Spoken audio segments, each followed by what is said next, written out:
Hi viewers, கட்டிமலம் சீரியலில் துளசி வெற்றியோட லவ்வை அக்செப்ட் பண்ணிக்கணும்னு நினைக்கிறவங்க இந்த வீடியோக்கு ஒரு லைக் பண்ணுங்கள். வெற்றி துளசியை பார்த்ததுமே ரொம்பவே இம்ப்ரெஸ் ஆகிடுறாரு. இத்தனை நாளாக இந்த மாதிரி ஒரு பொண்ணுக்காக தான் நம்ம காத்துட்ருந்தோமா அப்படிங்கிற மாதிரி பிரமிச்சு போகிறாரு. சாமிக்கிட்ட போயிட்டு நான் ஒரு பொண்ணை பார்த்தேன், எனக்கு அப்படியே வானத்தில் பறக்கிற மாதிரி இருந்தது, அந்த பொண்ணை நான் மறுபடியும் சந்திக்கணும் அப்படின்னலாம் ப்ரே பண்ணுறாரு. அது மட்டும் இல்லாமல் துளசியை நினச்சிக்கிட்டே இருக்காரு வெற்றி. ஆனால் எதிர்பாராத விதமாக காலேஜ் பசங்க போகிற பஸ் ஸ்டாப் பண்ணலை அப்படிங்கிற பிரச்சனைக்காக நம்ம வெற்றி அங்கே போகும்போது மறுபடியும் துளசியை சந்திக்கிறாரு. பஸ்ஸில் ஏறும்போது துளசியை பார்த்த உடனே ப்ரீஸ் ஆகிடுறாரு வெற்றி.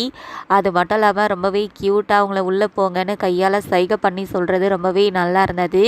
அது மட்டும் இல்லாமல் காலேஜ் பசங்களுக்காக வெற்றி பேசினதுனால அவங்க எல்லாருமே வெற்றி மேலே பஸ் மேலே நின்றுட்டு பூ தூவுறாங்க. ஸோ அவர் நினச்ச மாதிரி பூவால் மழை பெய்யுது. ஸோ இந்த பொண்ணு தான் நமக்கு ஏற்ற ஜோடி அப்படிங்கிற மாதிரி வெற்றி ரொம்ப ரொம்ப சந்தோஷப்பட்டுக்கிட்டு இருக்காரு. ஆனால் தன்னோட அக்காவோட வீட்டில் தான் துளசி இருக்காங்க அப்படிங்கிறது வெற்றிக்கு தெரிய வந்தால் துளசியை ஏற்றுப்பாரான்னு தெரியலை. ஏன்னா ஈஸ்வரமூர்த்தி தீபாவோட வீட்டுக்கு போயிட்டு வந்ததுக்கு நம்ம வெற்றி ரொம்பவே சண்டை போடுறாரு. நீங்கள் வேணும்னா போய்க்கோங்க, ஆனால் நான் என்றைக்குமே அந்த வீட்டுக்கு போக மாட்டேன் அப்படின்னு சொல்கிறாரு வெற்றி. அதே வீட்டில் தான் துளசி இருக்காங்கன்னு தெரிஞ்சால் வெற்றி எந்த மாதிரி ஒரு டிசிஷனை எடுக்க போகிறாரு அப்படிங்கிறத நம்ம வெயிட் பண்ணி பார்க்கலாம். தேங்க்ஸ் ஃபார் வாட்சிங்.